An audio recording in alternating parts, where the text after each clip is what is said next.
I hope you all are fine. In this video, I will continue with the topic placenta previa. As in my previous video, I discussed its definition, causes and types. And in this video, I will discuss about its pathophysiology, clinical features, diagnosis, complications and the management of placenta previa. So first of all, its pathophysiology.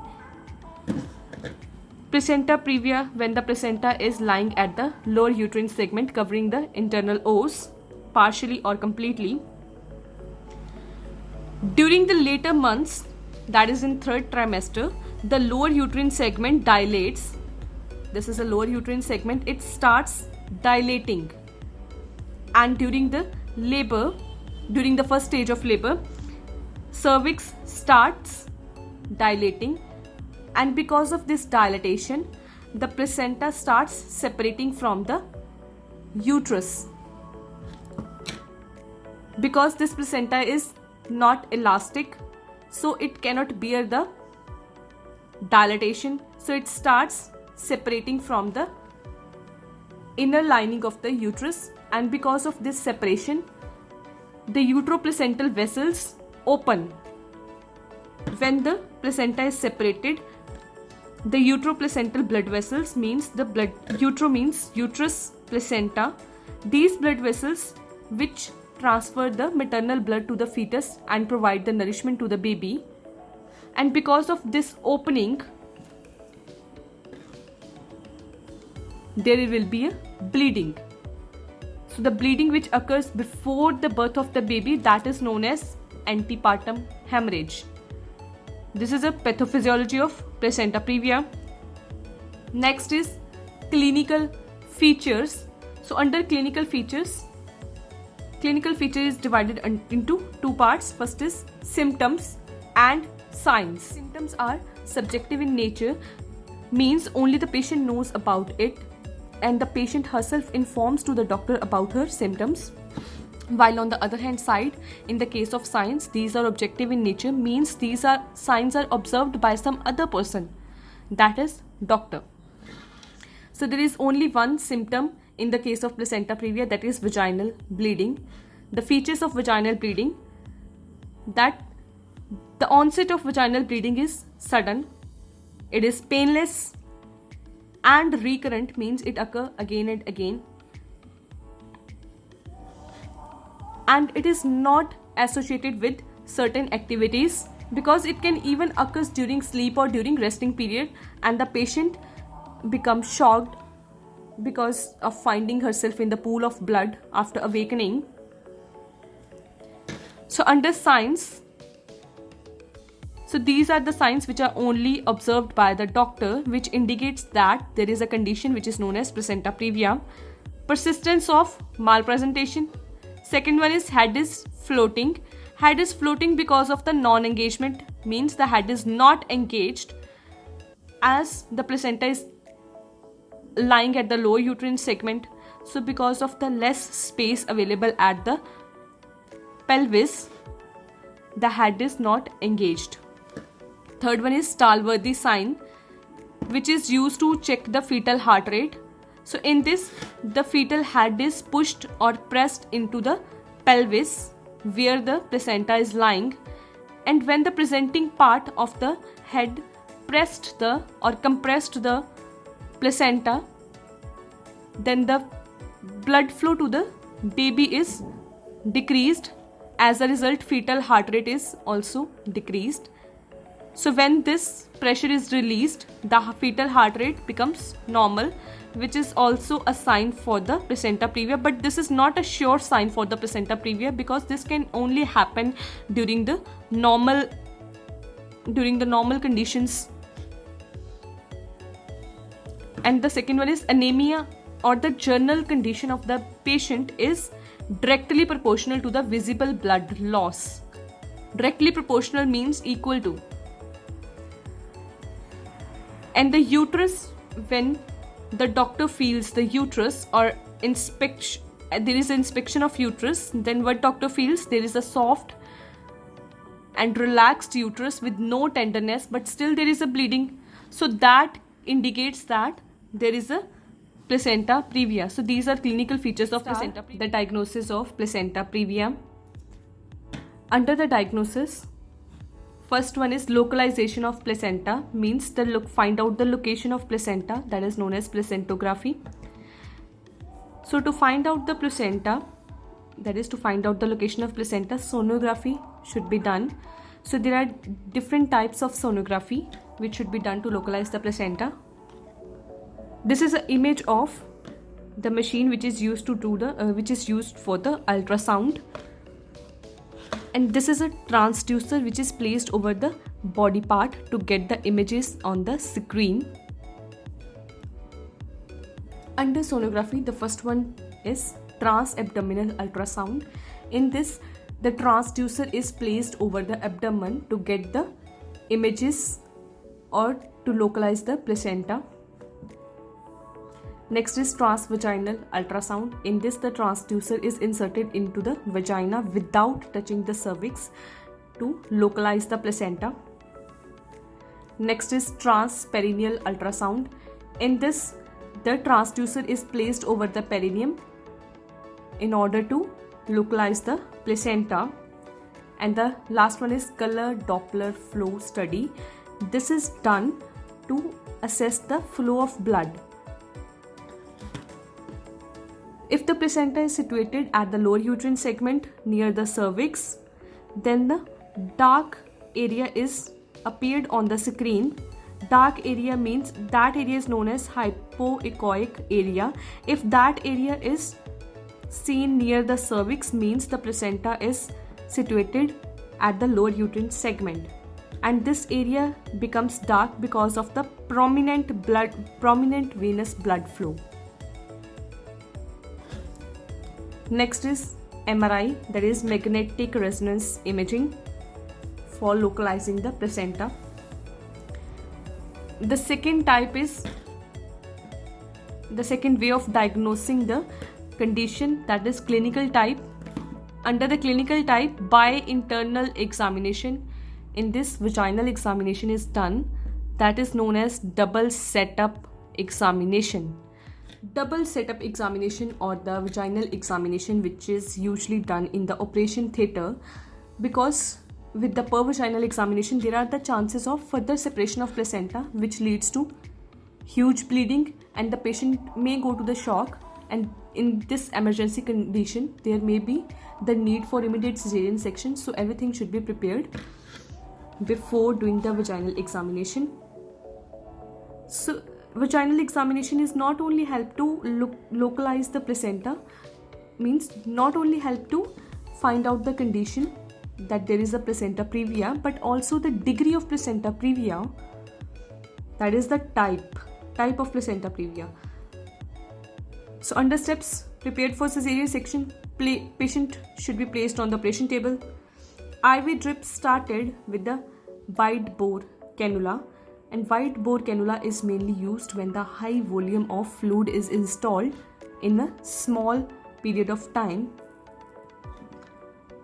Next is blood is available for the transfusion in case of blood loss. Next is general anesthesia should be given before doing the pervaginal examination. So first of all, inspection should be done. So for doing inspection, this is a cuscovaginal speculum which is introduced in the vagina so as to inspect the vagina and the cervix. And after inspection, pervaginal examination should be done. This is I draw a rough diagram here. This is a vagina and this is a cervix, and these are the fornices, these are the cavities which are formed between the vagina and the cervix. So the index finger is inserted in the vagina and palpate the fornices and assess for any bogey mass. Bogey means spongy. So if the bogey mass is filled between the finger and the presenting part, then the finger is withdrawn, means we assess that the placenta is present over the cervix, there is a complete placenta previa. But if the placenta is not felt here, that the baby's head is pushed downward, and if the baby's head is felt from, palpated from all the phonesis, it means that there is no placenta before the presenting part. And if no placenta is felt here, no bogey mass is felt here, then the finger further introduced into the cervix gently, and then palpate the cervical canal. And if the margin of the placenta is felt, then the vaginal examination should be stopped. But if the margins are not felt, in that case, at the 360 degree angle, 360, like this is a 360, at the 360 degree, the finger should be rotated in the cervix. Still, if the margins of the placenta not felt, it means there is no placenta in the lower uterine segment. So in that way we can find out the degree and the low-lying placenta.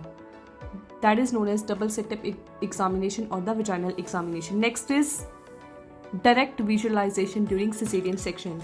So if the cesarean section is done, then we are able to directly see that the placenta is lying at the lower uterine segment. And next one is examination of placenta following the vaginal delivery. If the vaginal delivery is done, then we can examine the placenta. The placenta must be thin or the membranous.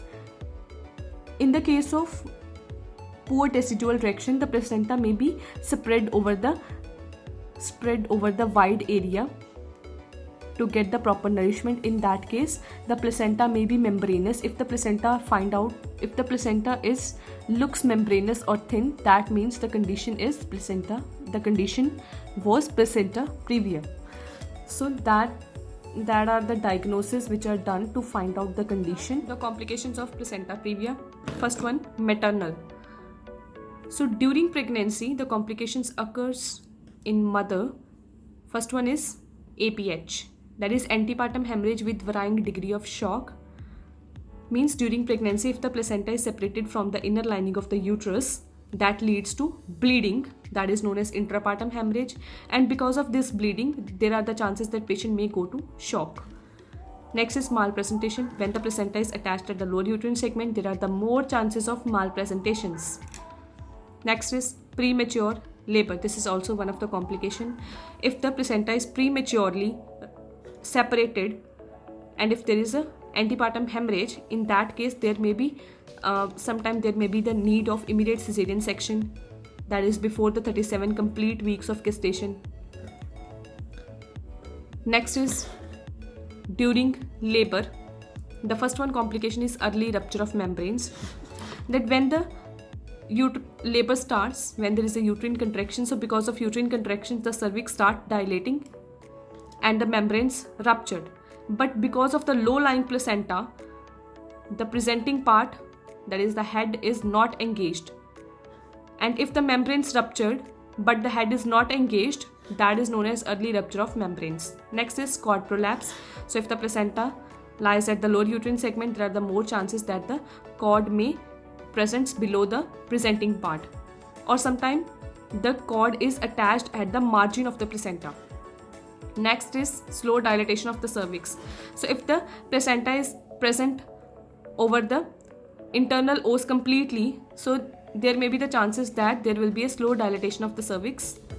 Next is IPH, that is intrapartum hemorrhage. So during labor, there is a more dilatation of cervix. So with the more dilatation of cervix, there is a more separation of placenta. So with the more separation of placenta, there is a more bleeding. So the bleeding occurs during the labor, that is known as intrapartum hemorrhage. Next is increased incidence of operative interference. So if there is a huge antepartum hemorrhage, means if the bleeding occurs in a huge amount and the placenta is separated, means the major part of the placenta is separated. So in the emergency condition, there may be the chances of operative interference, that is there may be the chances of cesarean section. Next is postpartum hemorrhage. postpartum hemorrhage that occurs after the birth of the placenta. So when the placenta is born, the site where the placenta is attached at the lower uterine segment is not retracted. Retracted means permanent shortening of muscles or the permanent shortening of the uterine cavity.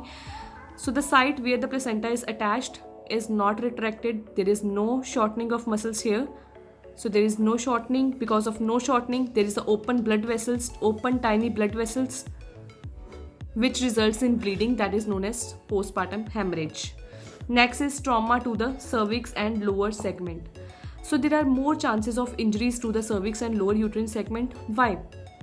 Because the placenta is attached at the lower segment, so there is a more blood supply at the lower uterine segment. So this part is more vascular. Because of more vascularity, this part is soft, so this is more prone to the injuries. Next is retained placenta. Retained placenta means the placenta is not born spontaneously, means placenta is not born by its own. Why the placenta is retained? As we already studied in the causes that there will be a poor decidua formation in the case of placenta previa. So if there is a poor decidual formation, so in that case the placenta is attached deeply. So as to get the proper nourishment for the baby. So when the placenta is attached deeply, so there are the chances of retained placenta. Next is puerperium. Puerperium is a period which starts after the birth of the placenta till 6 weeks. So in that period, what are the complications in mother? First one is sepsis, that is the infection. So there are more chances of infection in the case of placenta previa. Why? Because the site where the placenta is attached is near to the vaginal opening, so that's why there are the chances of sepsis. Next is subinvolution. Subinvolution means the uterus is, after the birth of the placenta, the uterus goes back into its normal position. But in this case, in the case of placenta previa, there is occurrence of subinvolution of uterus, means the uterus is not converted back into their normal position. Next is embolism. Embolism is, there are the chances of blockage of blood vessels because of air bubble or the blood clot. So there are the chances of formation of embolism in the cases of placenta previa. Next is fetal complications. So what are the fetal complications here? First one is low birth weight baby. So during pregnancy, in the later months, if the placenta is separated, so there is a chances of bleeding. So because of bleeding, there is a interruption of bleeding to the baby, means not proper blood supply to the baby. If there is no proper blood supply to baby, to fetus, which results in growth retardation. So if there is growth retardation, then the weight of the baby is less than normal. Next is asphyxia. Asphyxia is a condition which occurs due to the lack of oxygen. So if there is no blood supply to the baby because of the separation of placenta, then there is no oxygen supply to the baby, that leads to asphyxia. Next is intrauterine death.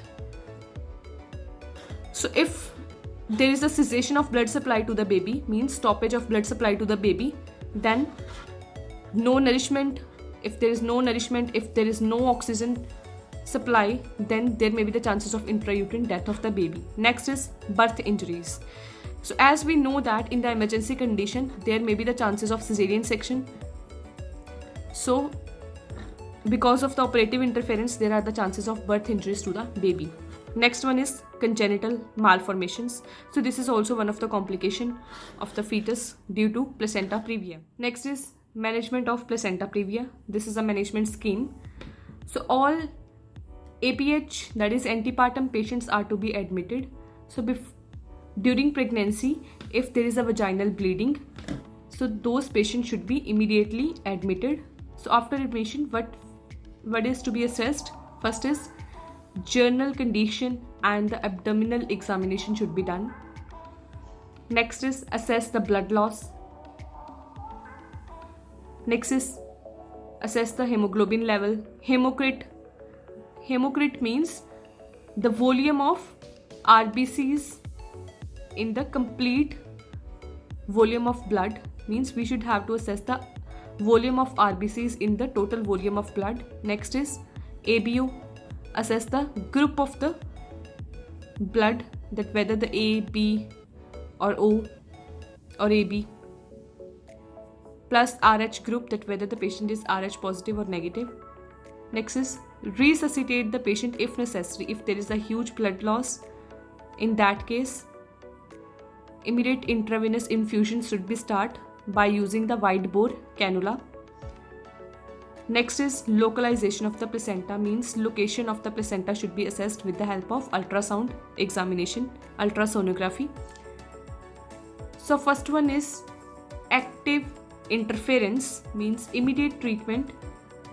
So if there is a huge bleeding or the bleeding continues and the pregnancy is more than 37 weeks, the mother is pregnant for more than 37 weeks and the mother is in labor plus extenuated, means there is a huge blood loss and the mother is drained out and fetal heart sound is absent. But if the pregnancy is less than 34 weeks but there is bleeding and there is a huge blood loss and fetal heart sound is not heard, so in that case steroid therapy should be done. Why steroid therapy? Steroid therapy helps in the faster maturation of lungs. Faster maturation of lungs means lungs is matured fastly, so that baby can survive even before the 34 weeks of gestation if the birth occurs. So again ultrasonography should be done. While in this case, if expectant treatment, if there is no bleeding and the pregnancy is less than 37 weeks and the patient is stable, fetal heart sound is good, then CTG, that is cardiotocography, should be done to assess the fetal heart rate. It is basically done to check the fetal heart sound, and if the fetal heart sound is good, then means if the findings are normal, that means the fetus is reactive. And wait for the 37 weeks, and when there is a mother is complete 37 weeks pregnant, then ultrasonography should be done. So in the ultrasonography, if the placenta is attached 2 to 3 centimeters within the internal os, in that case no vaginal examination should be done, immediate cesarean section should be done.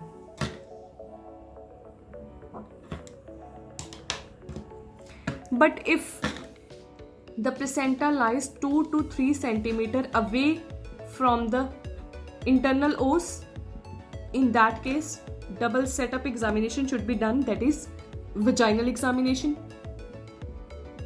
So double setup examination should be done. Then artificial rupture of membranes plus oxytocin should be given. Oxytocin to increase the uterine contraction so that to deliver the baby via vagina, that is vaginal delivery. So after the artificial rupture of membranes and the administration of oxygen, still there is a bleeding. If there is bleeding plus no satisfactory progress of labor, in that case cesarean section should be done. But if there is a satisfactory progress of labor, in that case vaginal delivery should be allowed. So this is a management scheme of the placenta previa. Guys, if you find my videos useful, then please like my videos and share it with your friends. And if you have any kind of query, then please ask me in the comment section. So at last, stay safe, stay at home, good luck.